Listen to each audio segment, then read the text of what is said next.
I'm keeping my fucking hands up. I'm not reaching for no gun, bro. Step out. Can I move my phone? Step out. And have a firearm pulled on him by the Omaha Police Department all in the same day. Imagine that. Qasim Shabazz is shaken up. Man, I thought we were getting ready to lose our lives. Let him know. With this pullover, this was authorized. Think about that. Authorized to pull him over. That you ain't gonna never be bigger than us. That's what the cops send a message. I don't care what anybody say. Reports about Terence Crawford being stopped by police after a celebration in Omaha should be treated carefully. Claims involving speeding, firearms, and a late-night police stop are serious. But unless confirmed by reliable, verified sources, they remain unproven. In situations like this, especially involving high-profile athletes, stories can spread quickly and sometimes get exaggerated or misreported. Details like exact timing, what officers allegedly saw, and how the situation unfolded need confirmation from official reports or credible news outlets before being taken as fact. What can be said is that moments like these, if true, can quickly shift public attention from achievements in the ring to issues outside of it. But until there's clear, verified information, it's best to separate confirmed facts from speculation. Seatbelt. Please don't step out. I'm opening the door. You can take I'm mine opening the off door. of me right here on my right. I'm keeping my fucking hands up. I'm not reaching for no gun, bro. Step out. Can I move my phone? Step out. Yeah, that's crazy. All that serious. You actually reach for one gun and all that necessary. You serious? Timothy Bradley shared his thoughts on the situation involving Terence Crawford, offering a perspective that many found insightful and worth considering. Bradley suggested that what happened may not have been just a routine traffic stop, but something that felt more symbolic, almost like a reminder that no matter how successful someone becomes, the same rules still apply to everyone. That he also pointed out how moments of celebration can sometimes take an unexpected turn. What started as a joyful occasion for Crawford quickly shifted into a tense situation, highlighting how unpredictable things can be for many fans. Bradley's comments captured the irony of the moment. A night meant to celebrate a major achievement suddenly overshadowed by an uncomfortable encounter. I mean, Terence Crawford, he on the highest cloud, bro.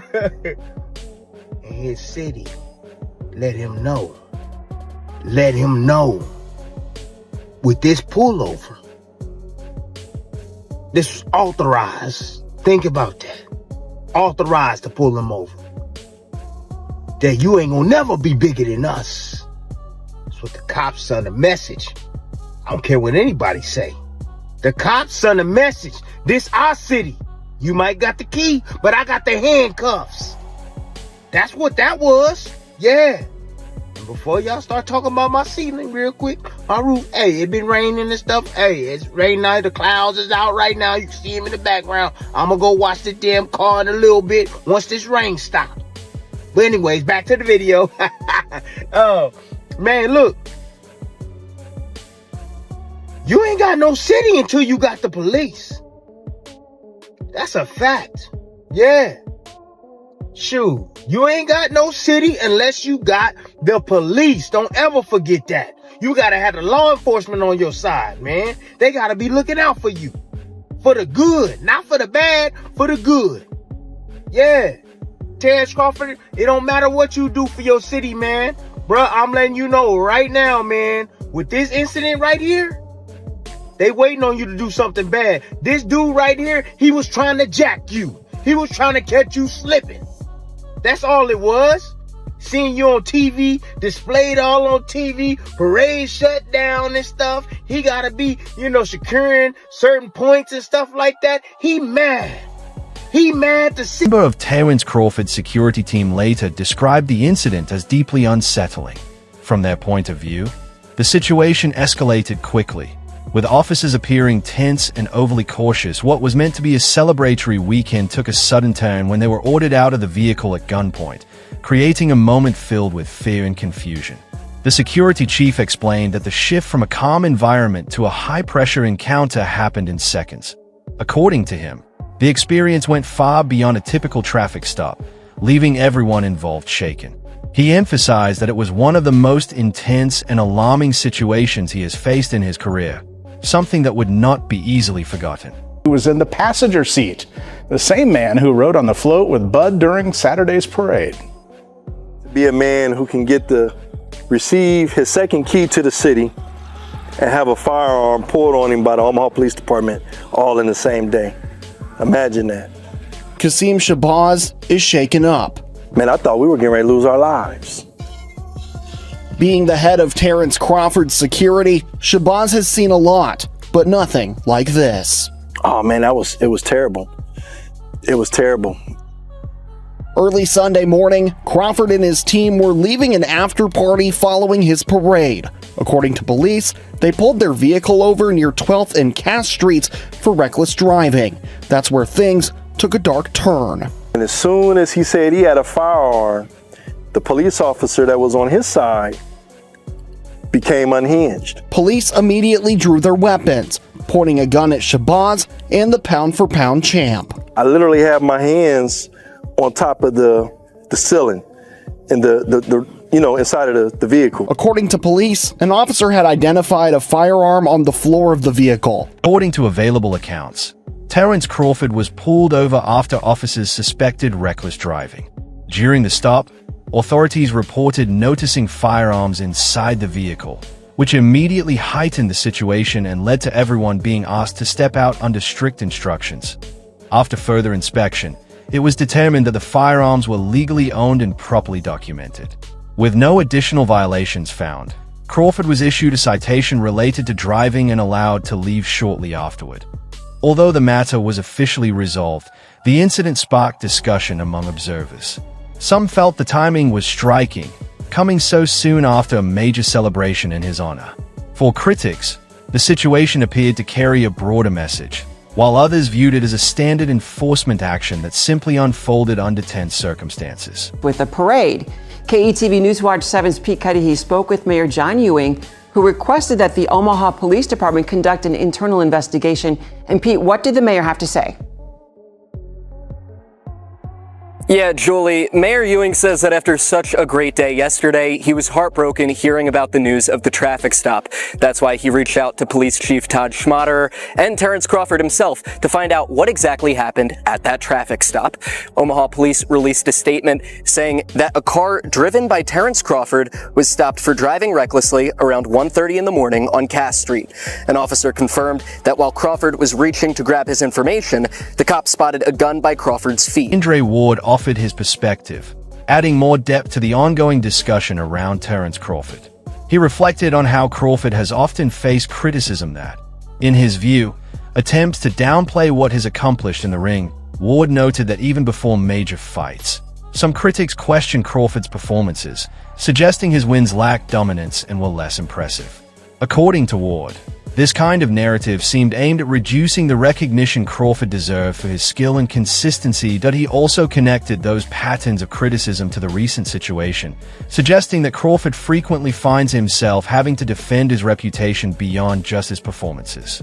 Despite that, Ward made it clear that no amount of doubt or outside noise can take away from Crawford's achievements or the respect he has built through his career. Tried to bury Terence Crawford. They tried to ruin his reputation and say that he wasn't a draw when the numbers were there for you to see. When he went to MSG against guys that didn't have big names or that were faded, like Amir Khan, or when he fought Kaviaskis, he did numbers. It was a smear campaign about his personality. He doesn't talk. Nobody wants to hear him. No, that you don't want to hear him. So you try to speak for the masses when the whole time you have a star right here. You got to learn how to talk to this man. Even as recent as his last fight, the fight before Canelo, the smear campaign continued. I don't hear the smear campaign now.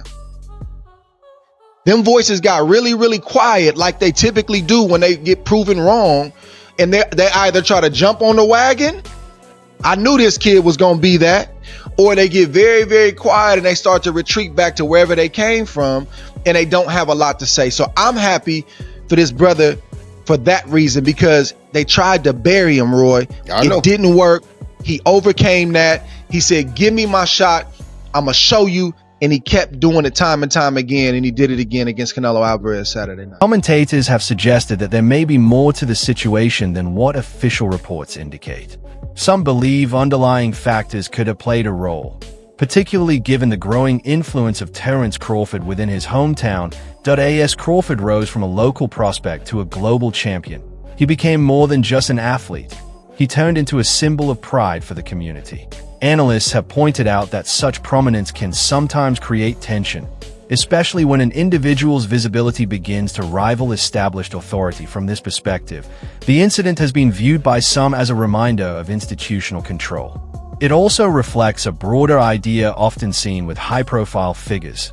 Increased success can bring added scrutiny and unexpected challenges, as those in the spotlight are more likely to face moments that test both their influence and public image. Police officer wanted to send a statement because he doesn't like the rise of the Black Messiah. He don't like to see a black person in position of power.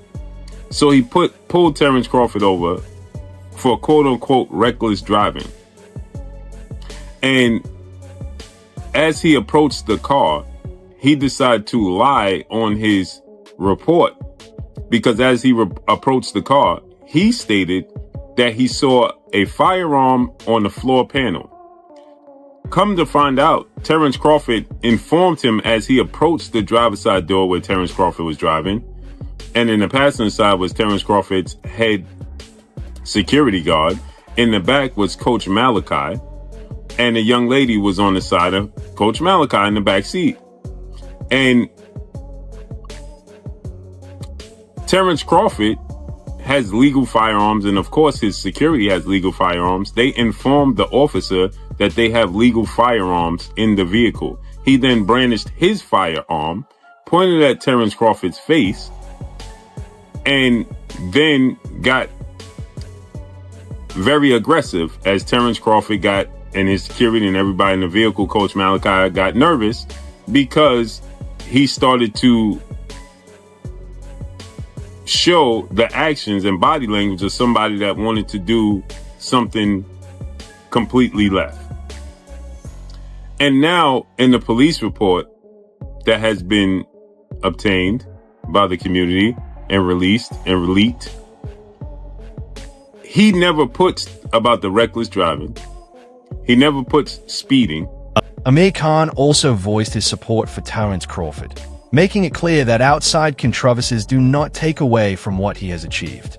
He highlighted Crawford's talent, discipline, and consistency, noting that he has long believed in his ability to reach the very top of the sport. Khan stressed that recent events do nothing to change the reality of Crawford's standing as a champion. In his view, attempts to question or downplay his success won't erase the results he has already delivered inside the ring. For many fans, Khan's comments served as a reminder that true greatness speaks for itself, and that lasting legacy is built on performance, not on the noise surrounding it. I knew that Crawford was going to win. You see, when I watched Crawford train back in Omaha, Nebraska, and when I was in Colorado Springs, he came into my camp. He helped me out a little bit, but at the same time, I seen him sparring some heavyweight guys. I seen him wrestling some heavy, big guys, and I thought, wow. So I asked him, I go, look, do you have like a wrestling background? He goes, yeah, we're like state champion. So that showed to me that this guy is a solid, strong person. Like, no one can push him around. No one can dictate. No one's going to put pressure on him where he's going to feel hurt, because he knows how to control the ring. When it comes to box IQ, like, his IQ in boxing is probably the best. I mean, he knows what punch to throw. He knows how to maneuver these heavier, big hitters and also take away their power and put his own shots in. So yeah, he's up there, one of the best ever, really. As an ex-fighter champion, I'm just curious. We heard yesterday Dana White says he's not going to acknowledge the WBC, IBF, WBO. He's going to have his own belt and the ring belt, and they want to potentially make changes to the Ali Act as well. This is a big thing here in America. How do you feel about? Is it time to make these changes and evolve, or are you more old school and think they shouldn't happen? Ariel, I think it's the time. The difference between the official account and the version shared by those present created a noticeable divide in how the incident was understood. while authorities in Omaha described it as a routine stop related to driving concerns. Members of Terence Crawford's team recalled it as a far more intense and alarming experience. According to his security representative, the situation felt unnecessarily escalated, with actions that caused fear rather than reassurance.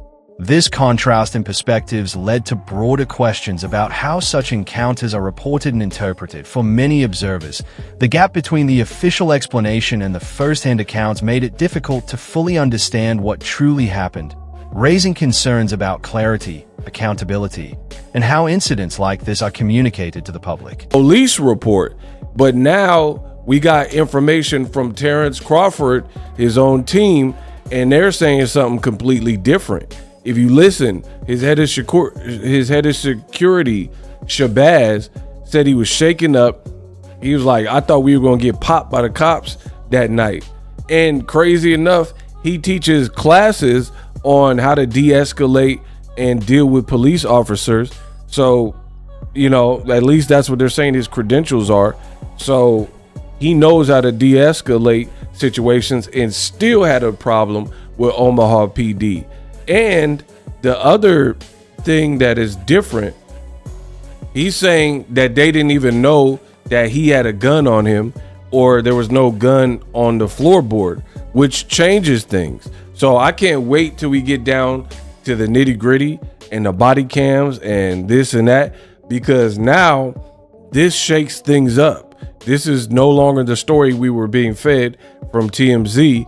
This is something different.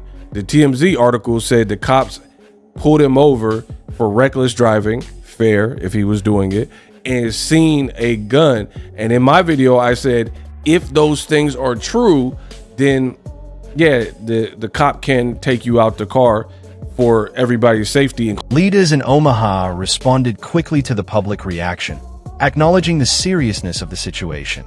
City officials, including the mayor and police leadership, announced that the incident would undergo a full internal review to ensure transparency and uphold community trust. They emphasized that the investigation would be handled through proper channels, aiming to provide clarity on what occurred. While these assurances were meant to calm. Statement. The mayor put out a statement as well. Really no meat to it, except like he's going to do an internal investigation. Everything else felt a little political. Okay, Omaha Mayor John Ewing and Police Chief Todd Schmaderer, are aware of a video circulating on social media regarding the traffic stop involving Terence Bud Crawford early Sunday morning. Chief has authorized an internal affairs investigation. Shortly before 1:30 a.m., officers working in the downtown area observed a vehicle driving recklessly near North 12th and Capitol Avenue. A traffic stop was conducted at Cass Street. So he's pulled over because they said he's driving recklessly. All right. While speaking with the driver, an officer observed a firearm on the driver's side floorboard. I'm going to read that sentence to you again. While speaking with the driver, an officer observed a firearm on the driver's side floorboard. That is important. For safety, all 4 occupants were ordered out of the vehicle at gunpoint. The driver was later identified as Mr. Crawford upon verification of his driver's license and was issued a citation for reckless driving. One passenger, a member of Mr. Crawford's security team, was also found to be carrying a legal firearm. Okay, so that's 2 guns in the car, legally. Police have confirmed that all occupants are legally permitted to carry firearms. The police supervisor and lieutenant responded to the scene at Mr. Crawford's request. So he requested a supervisor. Some observers argued that situations like this can reflect a deeper tension between rising influence and established authority. In the case of Terence Crawford, his growing recognition and strong public support may have been seen by some as challenging existing structures. From that perspective, the incident was viewed not just as a routine matter, but as part of a broader dynamic between individual success and institutional control. This idea ties into a wider pattern often discussed in public discourse. When individuals gain prominence, they may encounter resistance from systems already in place. In addition, certain voices raise concerns about possible bias, suggesting that factors beyond standard procedure could have influenced how the situation unfolded. While opinions differed, the incident sparked strong reactions among supporters who felt the circumstances were unjustified. Ultimately, the discussion moved beyond one individual case, opening up a larger conversation about fairness, equal treatment, and how authority is exercised in everyday interactions. So incumbent for me to say that it will not be lost on a lot of people that Terence Crawford, being obviously a black man, being pulled over by cops in such fashion and treated in such a seemingly harsh way, will not go down well with a lot of people, especially in the black community, where, let's be honest, there has been tensions over the years between the police and the black community throughout many American towns and cities. So let's be honest, this internet will do nothing to improve relations between those two groups, that's for sure. Because make no mistake, this is an incident that could have gone very left, very, very left, and someone could have got hurt, maybe even fatally hurt. And I'm not exaggerating when I say that, because we've seen in the past where incidents of this nature have ended up very badly. So yeah, there's a lot of people who are very upset by this incident. As I said, I've not heard anything from Terence Crawford or anyone related to Terence Crawford, anyone to do with his inner circle. I would imagine he'll be releasing a statement soon. There are some people online who are suggesting that Terence Crawford may have grounds to sue. There are others saying that he might not want to sue because Terence Crawford is a much loved member of the Omaha, Nebraska community, and he does a lot of work for the city, so he may not want to sue the city. However, it'll be interesting to see how this one gets resolved. Wraps up today's video. Stay tuned for more updates and in-depth coverage. Until next time, take care and we'll see you in the next one.